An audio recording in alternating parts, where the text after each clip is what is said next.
If you're watching this, you have somebody in your life struggling with bulimia. I wanted to create a video for you to maybe help you understand a bit more about what he or she may be going through, but also just to help you know what to do. First up, my name's Helen. I'm a bulimia recovery coach. I specialize in working with clients with bulimia. And I struggled with bulimia for 20 years, 2 decades of my life. During that time, I had good times and I had moments where I was awful. And the first thing that's coming to my mind as I shoot this video is when you're in the midst of bulimia, you can't understand why you can't stop. So if you're wondering why the person you love can't stop, don't worry, they're wondering it too, and they really don't know. And they really are trying every day to do something differently. And 9 times out of 10, they get up in the day and they think, today I'm going to make it. Today I'm going to make it through. I will not. And maybe by the end of the day or the end of the week or the end of the month, they've been purging their food again. Because I've not been on your side, I can only imagine what it must be like.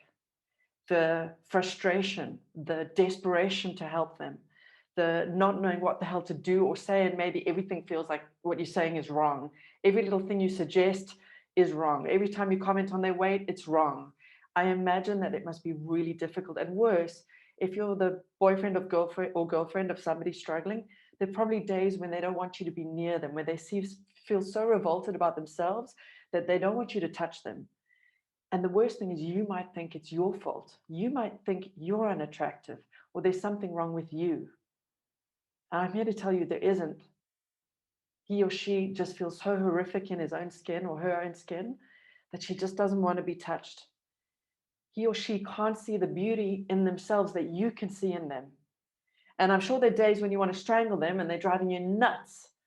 And you're trying to give them love and they're just not responding, and they're still persistently going into old behaviors or old thought patterns or old self-loathing. And all you want to do is shake them awake and say, can't you see how incredible you are? And unfortunately, in those moments, there's not much you can do. But the one thing you can do is just be there. I need you to be there for them even more now. And as long as it takes, I want you to know that bulimia the back of it can be broken. They can live an incredible life. And believe it or not, all this pain and suffering that they're going through now can be turned around. But it's a messy journey and it's really hard. And it can be one of the biggest challenges somebody will ever face. I work with a lot of clients from all over the world. And I can't tell you how many times I've been told that it's easier to give up alcohol than it is to give up bulimia. So if that helps you understand how powerfully addictive the behavior is, as awful as it must seem, as ridiculous and confounding as it might seem from your perspective. And I'm imagine if I was in your head, I'd be like, what? This can't be that hard. Just stop doing it. It is as compulsive and as addictive as any other addiction. But that doesn't mean that they are addicts in the traditional sense. And it also doesn't mean that their recovery is going to be the same. In my experience, and all the clients I work with, it's a slow, bumpy ride, and they can't go cold turkey because the mechanism, the substance that's being abused is food. However, the addiction is not to the food, it's to the behavior. It's the feeling they get from restriction. It's the feeling they get from binging. It's the feeling they get from purging, whichever way they're doing it. And whichever, quota. Some people restrict loads, some people don't really binge, but they purge. Some people purge and don't really binge. Some people purge and don't. I think I just said that. You get the idea. Anyway, whatever it is, the behavior becomes something that meets all sorts of needs. So it might have started out for a really simple reason, like I'm going to prom and I need to lose weight to get into a dress.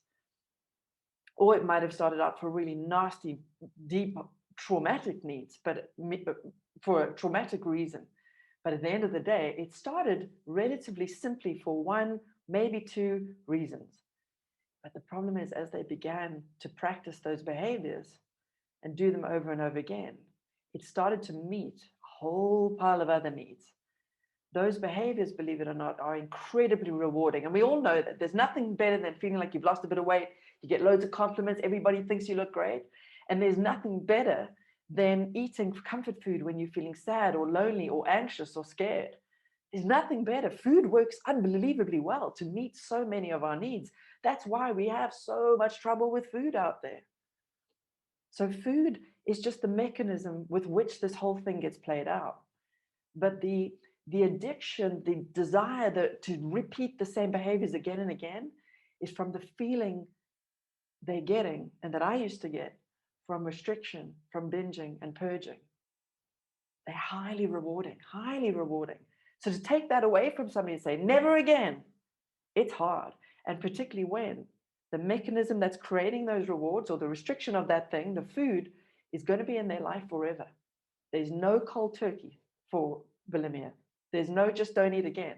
People think the cold turkey is, well, just don't binge again, or just don't throw up again, or just don't restrict again.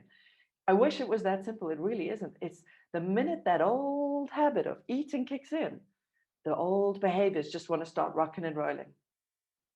And they have to work repetitively and consistently and relentlessly to break the power of those behaviors, break all the thoughts and beliefs they have around themselves and their body and what it means and what bulimia means. It's like, it's a mess, but they can do it one by one. Slowly, slowly, they begin to build new behaviors, being able to eat food and keep it down, or eat food and be okay with it, or being able to give themselves food if they felt they couldn't allow themselves or they didn't deserve the things they truly wanted. It's a complicated story, but it's not so complicated that there aren't people who can help them specifically get through it. So the first thing they need is professional help if they're really struggling. And there's a lot out there. There's a lot of wonderful help out there. Not all of it works for everybody, but if they're relentless, they'll find something that does work for them. And in order to keep trying and to keep getting back on the horse and finding what works for them, they're going to need you to love them the whole way through. And there are days when they're going to be on fire with excitement and enthusiasm and, woohoo, I'm feeling better. This is amazing. This feels so good. And maybe the next day, it's back again. And they sink into the deepest low. And the worst thing about being in recovery is the constant slips, the constant failures, whether it's a small thing or a big old proper full-blown relapse. It's the constant feeling of, I can't do this. This is so hard. Why is this so hard? It shouldn't be so hard. They feel like they should be like you and eat like you. You make it look easy and they can't do it. And it drives them nuts. They want for themselves exactly what you want and they don't know how to get it. So hopefully just saying that, you've got a sense of the desperation they're feeling. And the worst part is they know the effect that they're having on you and it eats them alive. I so often hear my clients and people in the Facebook group saying, I hate the impact I'm having on my boyfriend, on my mum. I can see the pain I'm causing. And I wish I could stop it. And sometimes I think I should just leave or kill myself or break up with him just to stop causing other people so much pain. They're in pain already with the disorder, but worse, they're worrying about how it's making the people in their lives feel. And that's understandable. Of course, we care and we love people. We don't want to be hurting them through our own shit, right? I mean, everybody's got their shit, whether you're in recovery or not. You got your shit. And so we don't want to hurt the people we're with. We don't want to bring our stuff to them. And people struggling with bulimia are the same. And they're probably struggling with days where they feel really low and depressed. And some people feel really suicidal at times. I didn't say that to scare you. I say that to help you understand a little of what they're up against and potentially what you might be up against. And if you need support for that, I really encourage you to reach out and get it. You've got to look after yourself while you look after them, while you're there for them, while you take their shit. Because there are going to be days you're really going to be taking it. But be there, be present. Don't give up. They'll make it. Your faith in them, your loving them unconditionally, is the best gift that you can give them. Constantly reminding them that you see their true beauty. Constantly reminding them that you're there for them, even when it's hard, even when they've just thrown everything at you. I can't tell you how many times I tried to break up with my boyfriend out of self-punishment, out of anger with everything that was going on, out of fear that I was hurting him. I was hurting him. It was true. And he stood by me and he just kept saying, no, I won't let you push me away.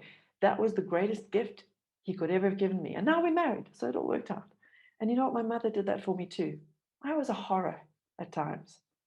I didn't want to be. I wanted to be something different, but I couldn't seem to help myself. I was just constantly down. I was constantly feeling unworthy and undeserving and kind of sorry for myself. But in fairness, I was struggling and she didn't know what to do. And she could love me till the cows come home and it didn't change anything. The change had to come within me. I had to do the work. And that came through a lot of trial and error and finding the right people and loads of practice and years of trying until eventually I found the right things that worked for me that I now work on with my clients. But everybody's unique.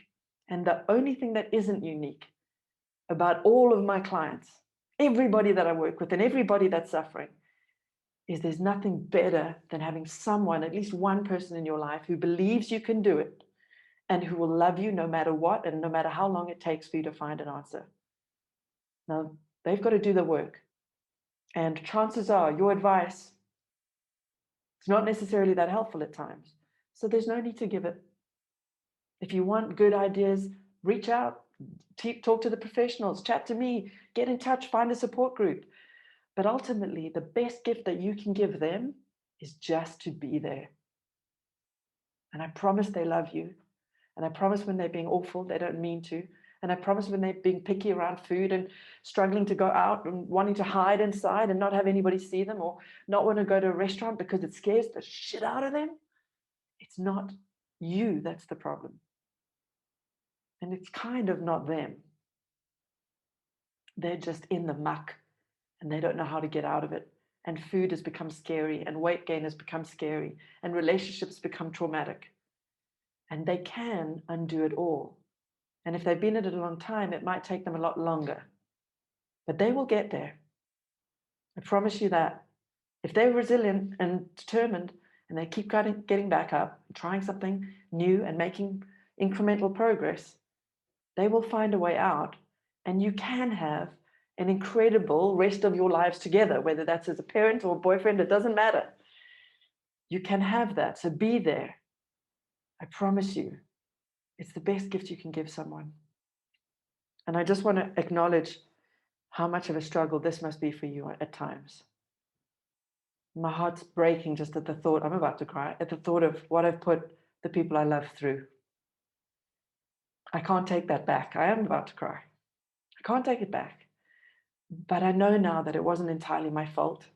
The beliefs that I have had that drove me into restriction, binging, and purging were understandable.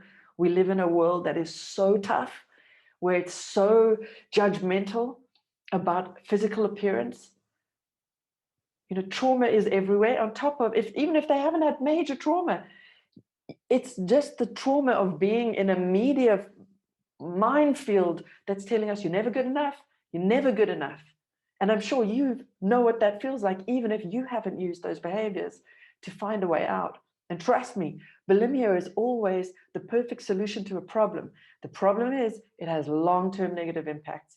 And the other thing that most people don't know is once they start, they do it enough, they can't stop, or it feels like they can't until they have the right strategies, tools, drills, help, support, all of that. But if they keep doing the same thing, it's never going to be a way out. And the one thing that never works is just resolving in the morning to wake up and go, today I'm going to do it better. Today I'm going to make it. You've got to have a strategy. You've got to know what you're trying. You've got to be doing things totally differently to what you've been doing before. And they have to be so brave because they're going to have to take on their biggest fears. They're going to have to take on their fear of weight gain, maybe the fear of being visible again, maybe the fear of being attractive. There's a whole pile of fears. But trust me, this disorder requires them to face their deepest fears. So just saying again, they're up against it. They're in the muck. And that's what people like me are here for. There's a lot of wonderful coaches and therapists out there. But you're in the muck too.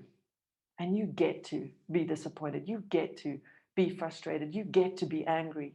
You get to feel not good enough for them sometimes. You get to have those feelings, let them in, acknowledge them, and look after yourself. Because for now, you need to be the rock for them. A lot of people say, you know, she's my top priority, or he's my top priority, speaking about the person who's struggling. And I always say, I love that you care so much. I need you to put yourself first and be there for them. You've got to fill your own cup up. So if that means having to spend a morning away doing what you need to do that's good for you, or if that means having your own coach to help you navigate it, you have to look after yourself, but be there for them. Please don't give up on them. Be there for them. Do not let them push you away. I promise you, it's the last thing they need. Keep loving them no matter what, even if they break up with you, even if they move out the house, even if they leave. Love them and keep reminding them that you love them, no matter how hard it is. They need that more than anything. It's love, knowing that somebody cared, that gave me just enough vavavoom to keep searching and keep making progress and keep trying again and again and again and again. And it takes multiple repetitions of the new good stuff, thousands upon thousands of repetitions of new thinking, new beliefs, new behaviors, until that becomes who they are and who the automatic pilot is. The new person that they're building is coming. And just be patient with them. And as I say, please feel free to reach out to me if you need a little help along the way. I hope that helped a little bit. If you have any questions, you're welcome to make contact with me. But I just wanted to try and serve you guys today and you women today, because you're the support that we needed. You're the support that I needed. You're the support that she needs or he needs right now. And that must be a really tough gig. So thank you for being there, no matter what they bring to the table. Thank you. From the bottom of my heart, thank you.